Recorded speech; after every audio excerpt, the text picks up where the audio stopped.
कैसे हैं आप लोग? Now today here for the next topic. आज हम आपको नए टॉपिक के साथ फिर से आगे बताएंगे। लास्ट हम लोग पॉलिनेशन को पढ़े थे और फैक्टर तक पढ़े थे। लास्ट अब यहीं से हम लोग पॉलिनेशन फैक्टर को शुरू करेंगे। तो आज का हमारा टॉपिक है factor of pollination. Factor of pollination. Then हमने आपको बता दिया था कि in the process of pollination pollen grain transfer anther to the stigma. तो जिसमें कि पॉलिनेशन का जो प्रोसेस था कि पॉलन ग्रेन जो है एंथर से डिहाइजेंस के बाद बाहर आता है और बाहर आने के बाद वो स्टिग्मा तक पहुंचता है, जिसको हम लोग दो अलग फैक्टर्स में देखें, एक बायोटिक और एबायोटिक फैक्टर्स के लिए।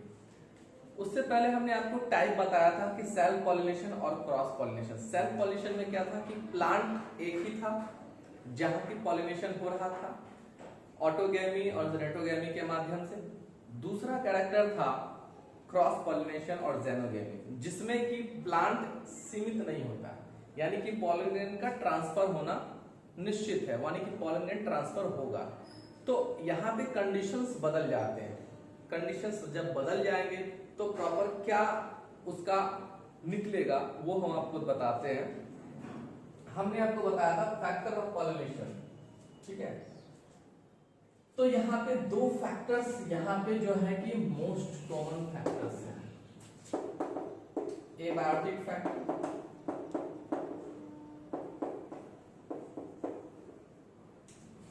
दूसरा बायोटिक फैक्टर। अब एबायोटिक फैक्टर्स को हम लोग बोलते हैं non living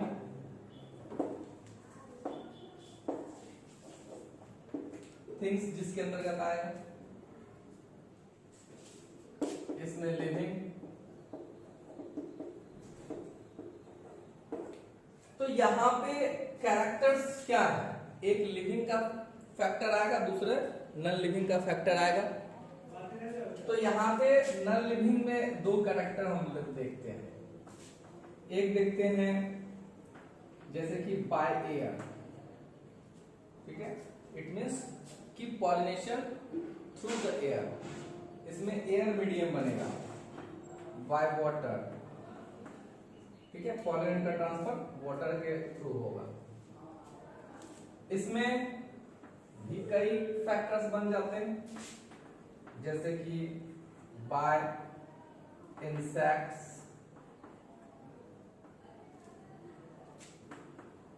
by birds, by bats और बाय स्नेक, ठीक है।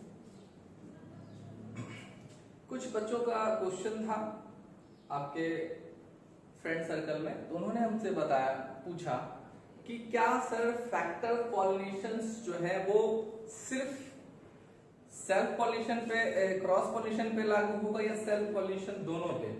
तो हमने आपको वहां पे बता दिया था, आपने पूछा था, तो फिर से हम यहाँ पे आप रिपीट कर रहे हैं। आज आप लोग सब लोग सुन सकते हैं कि सेल्फ पॉलिनेशन में प्लांट सीमित है, यानी केवल एक ही प्लांट तक ही पॉलिनेशन हो रहा है, दूसरा कोई प्लांट की जरूरत नहीं है, ठीक है। एक ही प्लांट के दूसरे फ्लावर पे या सेम फ्लावर पे पॉलन ग्रेन का ट्रांसफर हो रहा है। लेकिन क्रॉस पॉलिनेशन में ये पॉसिबल नहीं है, क्योंकि यहाँ पे पॉलन ग्रेन क्या हो रहा है, ट्रांसफर हो रहा है one plant to the another plant, यानी एक प्लांट से दूसरे प्लांट में। तो उसको ट्रांसफर करने के लिए क्या होना चाहिए, बाय एयर। जैसे मान लीजिए बहुत सा तेज हवा चली, बहुत सारे पॉलन ट्रांसफर होना शुरू हो गए और वो अपने जगह पे पहुंच गए through medium water, insect, birds, bat और स्नेक, ये भी उन्हीं फैक्टर का हिस्सा है। तो हम कह सकते हैं, डेफिनेशन पिछले लेक्चर में हम लोग देख चुके हैं कि when pollen transfer by the help of non living things, अगर नॉन लिविंग थिंग्स के थ्रू पॉलन ग्रेन का ट्रांसफर होता है तो उसको हम लोग बोलते हैं एबायोटिक फैक्टर। और अगर लिविंग थिंग्स के थ्रू यानी इंसेक्ट, बर्ड्स और बैट्स और स्नेल के थ्रू अगर होता है तो उसको हम लोग बोलते हैं बायोटिक फैक्टर। ठीक है, अब आगे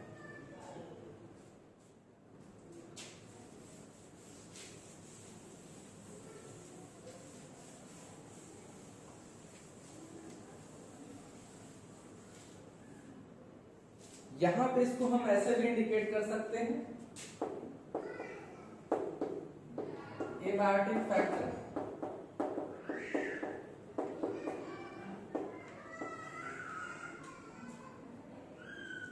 जिसमें बाय एयर को हम लोग क्या बोल सकते हैं, anemophily, that is the scientific name of the process of pollination, anemophily. अगर एयर के थ्रू होता है, बाय वाटर तो उसको क्या बोलेंगे, हाइड्रोफिली। उसी तरह से अगर बायोटिक फैक्टर में जाते हैं तो वहां पे क्या होगा,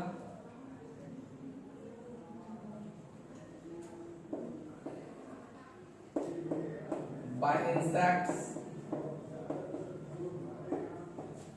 बाय बर्ड्स, बाय बैट्स और बाय स्नेल। ठीक है, इसको हम लोग बोल सकते हैं एंटोमोफिली और निथोफिली।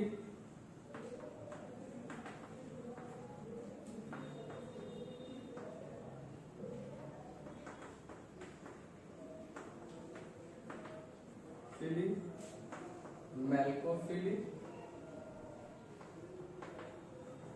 तो ये सारे फैक्टर्स हैं जो पॉलिनेशन के लिए यूज में आते हैं। ठीक है, ये यूज में आते हैं, इसको नोट कीजिए।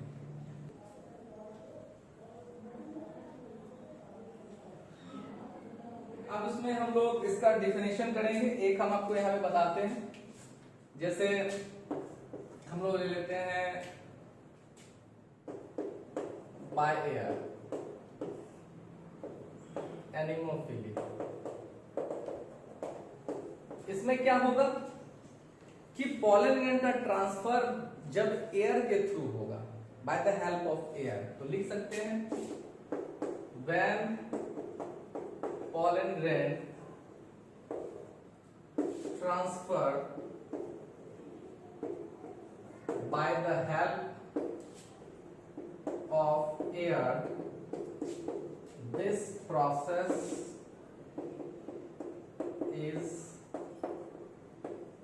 known as anemophily. ठीक है, एग्जांपल्स भी हम लोग ले सकते हैं। क्या एग्जांपल लेंगे, जैसे मेज, मक्के में, ग्रास में, बांस में, बोम्बो। तो बहुत सारे इसके एग्जांपल्स हैं। आपको इसी तरह से सबको वन बाय वन नोट करना है।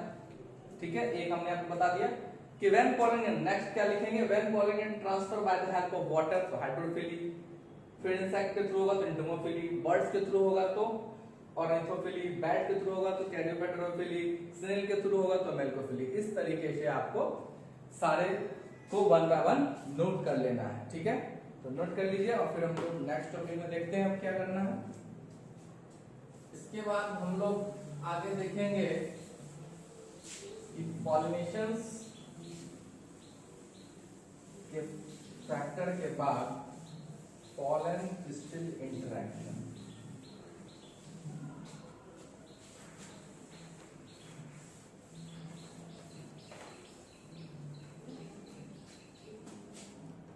यहाँ पे आपको जितना पॉइंट हमने बोला लिखने के लिए आपको उसको लिखना है, और सबके एग्जाम्पल्स हमने आपको नहीं बताए हैं। उस आपका वर्क है कि आप सारे के एग्जाम्पल्स आपको खोजना है और लिखना है। ठीक है, आगे हमारा टॉपिक है पॉलन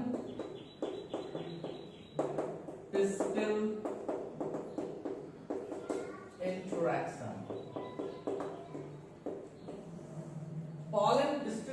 इंटरेक्शन ये क्या होता है? देखिए फ्लावर्स के अंदर बहुत सारे जो प्रोसेस होते हैं उसमें से ये एक बहुत बड़ा इंपॉर्टेंट प्रोसेस है। हमने पॉलिनेशंस को देखा, आपको एक फिगर के थ्रू हम बताते हैं। जैसे कि किसी फ्लावर में जब पॉलिनेशन शुरू हो जाते हैं तो कई सारे फैक्टर्स वहां पे नजर आने स्टार्ट हो जाते हैं। फ्लावर्स में जब पॉलिनेशन शुरू होता है तो सैकड़ों पॉलन ग्रेन्स कहां पहुंचते हैं?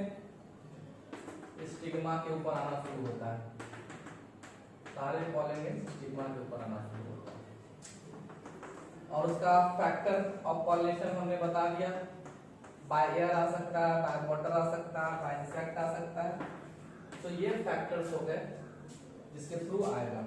तो यहां पर हम लोग किसको देख रहे हैं? पॉलन ग्रेन को। ये पॉलन ग्रेन आ रहा है by the help of various factor, किसी भी फैक्टर्स के माध्यम से यहाँ पे पहुंच सकता है। ठीक है, ये हमारा एंट्री पॉइंट है स्टिग्मा, जहां से पॉलन ग्रेन एंट्री करता है। ये हमारा हो गया ओवरी। अब सवाल ये है, पिस्टिल हमने आपको बता दिया था कि स्टिग्मा, स्टाइल और ओवरी तीनों सेक्शन मिला के पिस्टिल कहलाता है। अब पॉलन पिस्टिल इंटरेक्शन क्या होता है आपको ये समझना है। तो पॉलन पिस्टिल इंटरेक्शन किसी भी प्लांट फ्लावर के, किसी भी फ्लावर का जो पॉलन ग्रेन होता है वो कहां पहुंचता है? स्टिग्मा। ठीक है, तब क्या होता है? तब होता है पॉलिनेशन। बट पॉलिनेशन होने से पहले जो सैकड़ों पॉलन ग्रेन्स स्टिग्मा के ऊपर आते हैं तो पॉलिनेशन कंप्लीट होता है। एक और क्वेश्चन आया था कि जब बहुत सारे पॉलन ग्रेन्स आ जाएंगे स्टिग्मा के ऊपर, बहुत सारे फ्लावर के स्टिग्मा पहुंचेंगे तो कौन सा कैसे होगा? तो उसका आंसर समझिए कि प्लांट के फ्लावर में, खासकर पिस्टिल में ऐसी क्षमता होती है, ऐसी कैपेसिटी है कि वो अपने सिमिलर प्लांट्स के पॉलन ग्रेन की पहचान कर लेता है कि उसका सिमिलर प्लांट का पॉलन ग्रेन क्या है। बहुत सारे, सपोज बाय एयर चल रहा है, जब तेज हवाएं चलती है तो सैकड़ों पॉलन ग्रेन आएंगे, ABCD XYZ, कोई भी प्लांट का पॉलन ग्रेन इस पे आ सकता है, बिल्कुल पॉसिबल है। मगर ये भी फिक्स्ड है कि इस तरह के सिस्टम पे जब बहुत सारे पॉलन स्टिग्मा पे आके इकट्ठे हो जाएंगे तो पिस्टिल उसको सेलेक्ट करता है। पिस्टिल ये पहचान कर लेता है कि हमारा सिमिलर स्पीसीज वाला, ठीक है, क्या होना चाहिए? जो पॉलन एंट्री करेगा वो सिमिलर स्पीसीज वाला होना चाहिए, उसी को अंदर जाने की इजाजत मिलती है। और जो सिमिलर नहीं होते हैं, फ्लावर का जो पिस्टिल होता है उसको बाहर ही रोक देता है। बहुत बार ऐसी बहुत सारी कंडीशंस भी बन जाते हैं।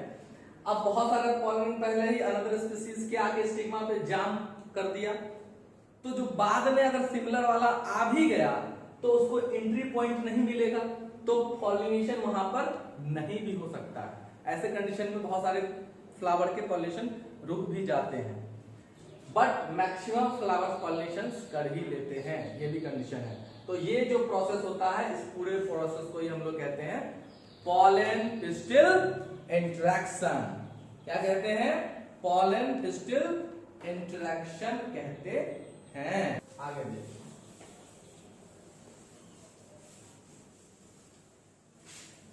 हम लोग पॉलन पिस्टिल इंटरेक्शंस को यहाँ पे हम लोग डिफिनेशन डाल दिए, डिफिनेशन आप लोग नोट कर सकते हैं। और सेम चीज हम आपको फिर से रिपीट कर देते हैं कि पॉलन पिस्टिल इंटरेक्शन में सबसे बड़ा रोल होता है पिस्टिल का, और पिस्टिल ही डिसाइड करता है कि हमको किसको एक्सेप्ट करना है और किसको रिजेक्ट करना है। क्योंकि ये हमेशा सेम स्पीसीज वाले पॉलन ग्रेन को एक्सेप्ट कर लेगा और अदरवाइज उसको रिजेक्ट कर देगा। ये होता है पॉलन पिस्टिल इंटरेक्शन का प्रोसेस। हम लोग नेचुरल प्रोसेस को देखें कि उसमें पॉलिनेशन कैसे होता है। अब हम लोग देखेंगे आर्टिफिशियल कैसे होता है। चलिए देखिए आर्टिफिशियल पॉलिनेशन।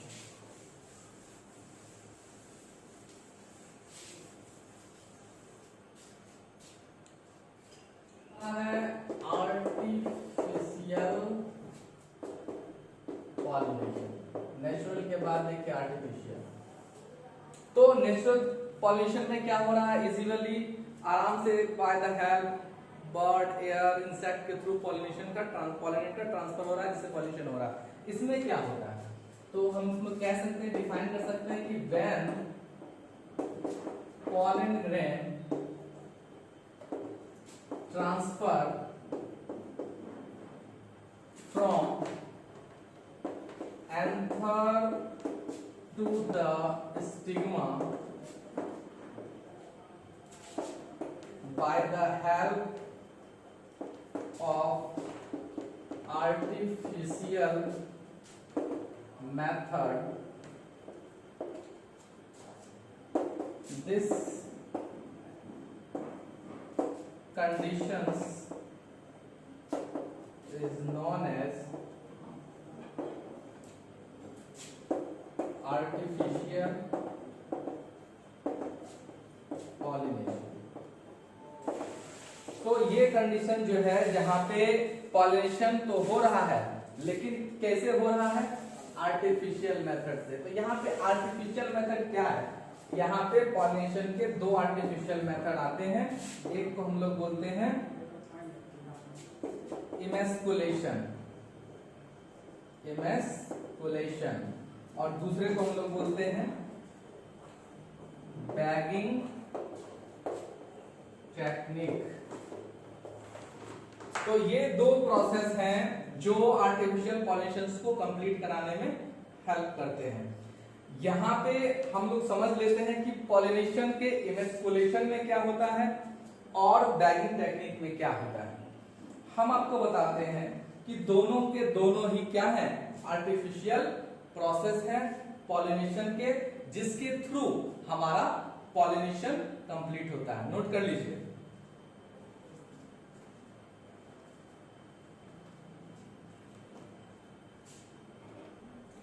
तो इसमें अब हम लोग देख लेते हैं इमेस्कुलेशन और बैगिंग टेक्निक, जिसको हम लोग ने यहां देखा।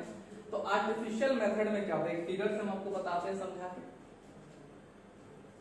जैसे कि मान लेते हैं कि हमारे पास एक फ्लावर है,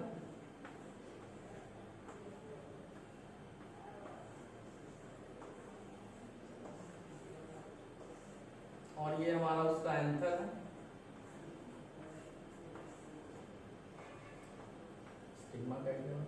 तो इमेस्कुलेशन के प्रोसेस में क्या होता है, इमेस्कुलेशन के प्रोसेस में क्या होता है, यहाँ ध्यान देना है आपको कि इमेस्कुलेशन के प्रोसेस में सबसे पहले हम लोगों को क्या करना होता है कि जब आर्टिफिशियल पॉलिनेशन कराना होगा तो उसको हम लोग अपने अकॉर्डिंग कराएंगे। अब आर्टिफिशियल की पॉलिनेशन का मेन एडवांटेज क्या है, अब जैसे नेचुरल में क्या होता है, किसी का भी पॉलिनेशन आके स्टिग्मा पे पॉलिनेशन स्टार्ट कर लेता है, चाहे वो हेल्दी प्लांट का है या अनहेल्दी प्लांट का है। इस चीज का कोई कंडीशन नहीं होता है कि वैरायटी का कोई कंडीशन नहीं होता है कि जो हायर क्वालिटी का या लोअर क्वालिटी का, लेकिन आर्टिफिशियल में इन चीजों को हम लोग ध्यान में रख सकते हैं। ये वेरी इजी प्रोसेस है, तो इसलिए हम लोग क्या करते हैं, यहाँ पे फ्लावर के पॉलिनेट को हम लोग सिलेक्ट कर सकते हैं। इमेस्कुलेशन में क्या करते हैं, हम लोग इजिली पॉलन ग्रेन्स को पॉलन एंथर को हम लोग काट कर अलग कर लेते हैं। ठीक है, सबसे पहले हम किस चीज को रिमूव करते हैं, स्टामेन और एंथर को। यहाँ देखिए, तो जो प्रोसेस है रिमूवल ऑफ स्टामेन और एंथर, उसी को हम लोग कहते हैं इमेस्कुलेशन। इस प्रोसेस में हम लोग क्या करते हैं कि पॉलन ग्रेन्स जिसमें भरे होते हैं, यानी कि एंथर के अंदर भरे होते हैं, उसको हटाने का जो प्रोसेस है उसी को हम लोग बोलते हैं इमेस्कुलेशन। दूसरा कि जब हमने इसको रिमूव कर दिया, यानी कि स्टिग्मा को हम लोगों ने हटा लिया, उसके बाद क्या बच गया, सॉरी एंथर को हम लोगों ने हटा लिया, तो हमारा क्या बच गया, स्टिग्मा। अब स्टिग्मा को क्या करना है हमको, स्टिग्मा को हम लोगों को कवर कर देना। किसके थ्रू कवर करेंगे, तो हमको कवर करना एक बैग जैसा बना के बटर पेपर और प्लास्टिक पेपर से। तो इमेस्कुलेशन के बाद स्टिग्मा को बटर पेपर या प्लास्टिक पेपर से ढक देना है। ऐसा किस लिए करना है, तो कंडीशन सिर्फ एक ही है, अनवांटेड पॉलन ग्रेन, जिसको आप नहीं चाहते हैं, वो पॉलन ग्रेन जो उस पे आ रहे हैं उनसे हम लोगों को बचना है, अनवांटेड पॉलन ग्रेन। तो यहाँ पर बैगिंग इसलिए की जाती है, ढका इसलिए जाता है कि कोई भी पॉलन स्टिग्मा पे आके उसको पॉलिनेट ना करे, उसमें पॉलिनेशन ना हो, उसको रोकने के लिए हम लोग बैगिंग करेंगे, और एंथर को हटाने के लिए जो प्रोसेस है उसको हम लोग कहेंगे इमस्कुलेशन। ठीक है, तो यहां तक आपको हम लोग कंप्लीट करवा दिए। आपको एक वर्क दे रहे हैं, डिफरेंस बिटवीन पॉलिनेशन, आपको करके आना है, difference between self pollination and cross pollination. तो पॉलिनेशन के जो हमने दो टाइप बताए हैं, सेल्फ पॉलिनेशन और क्रॉस पॉलिनेशन, इसमें आपको डिफरेंसेस लिखने हैं, कोई 5 डिफरेंसेस आपको लिखना है। आप हमको इनबॉक्स में कमेंट कर सकते हैं या हमको व्हाट्सएप कीजिएगा। ठीक है, नेक्स्ट टॉपिक में हम आपको फिर आगे बताएंगे इसके आगे के प्रोसेस को। आज के लिए इतना ही, थैंक यू।